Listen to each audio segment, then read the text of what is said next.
बहुत बहुत समय पहले अरब के एक छोटे से शहर में एक गरीब दर्जी रहता था। उसका बेटा था अलादीन।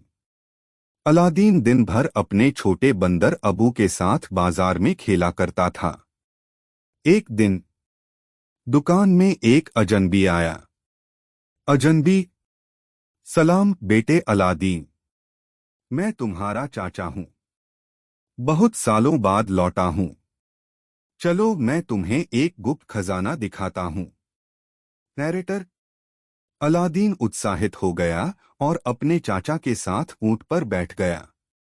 दोनों कई दिनों तक रेगिस्तान में चलते रहे और आखिरकार एक रहस्यमयी घाटी में पहुंचे। अजनबी ने कुछ मंत्र पढ़े और जमीन हिलने लगी।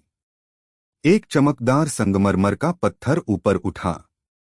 उस पर एक अंगूठी लगी थी। अजनबी धीमे स्वर में, इस पत्थर के नीचे खजाना है। अंगूठी पहन लो और नीचे जाओ।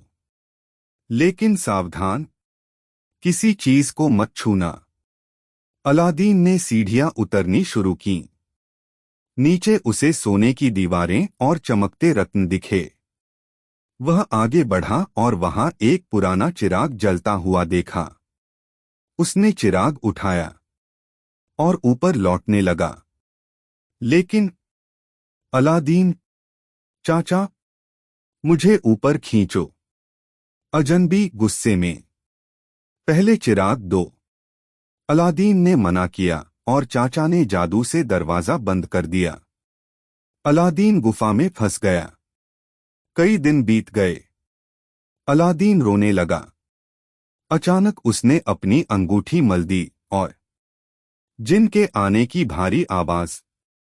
जिन गहरी आवाज में, मैं हूं अंगूठी का जिन। कहो क्या चाहते हो मेरे आका? अलादीन, मुझे घर ले चलो। और पलक झपकते ही अलादीन अपने घर पर था। वहां उसने अपनी मां को सब बताया और चिराग साफ करने लगा।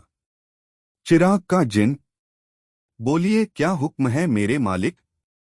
अलादीन की मां हैरान, हमें खाने को दो, कई दिन से भूखे हैं।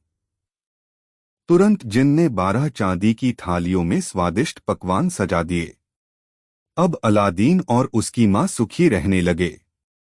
एक दिन बाजार में अलादीन ने राजकुमारी को देखा और उसका दिल जीत लिया।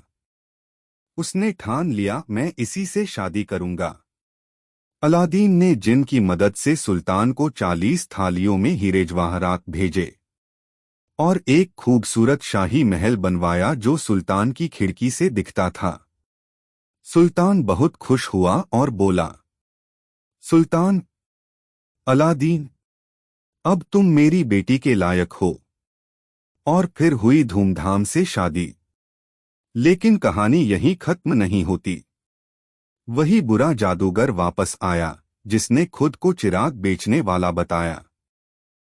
राजकुमारी ने नया चिराग लेने के चक्कर में पुराना चिराग उसे दे दिया। जादूगर ने चिराग रगड़ा और जिन को हुक्म दिया, जादूगर, इस महल को राजकुमारी समेत रेगिस्तान में ले जाओ। महल गायब हो गया। सुल्तान गुस्से में था, लेकिन अलादीन हार नहीं माना। उसने अपनी अंगूठी के जिन से मदद मांगी और रेगिस्तान पहुंच गया। वहां उसने राजकुमारी को आजाद कराने की योजना बनाई। राजकुमारी ने जादूगर को बेहोश करने वाला शरबत पिलाया। अलादीन ने चिराग वापस पाया और जिन से कहा, इस क्रूर जादूगर को कहीं रेगिस्तान में छोड़ आओ ताकि वो फिर कभी वापस लौट कर न आने पाए। जिन ने अलादीन की इच्छा पूरी की और राजमहल अपनी जगह वापस आ गया। अलादीन की बहादुरी देखकर सुल्तान ने अपना ताज उसे दे दिया। अलादीन की ताजपोशी पर एक शाही जश्न मनाया गया और हर तरफ खुशियां ही खुशियां थी। और इस तरह अलादीन, उसकी मां और राजकुमारी हमेशा खुशी खुशी रहने लगे।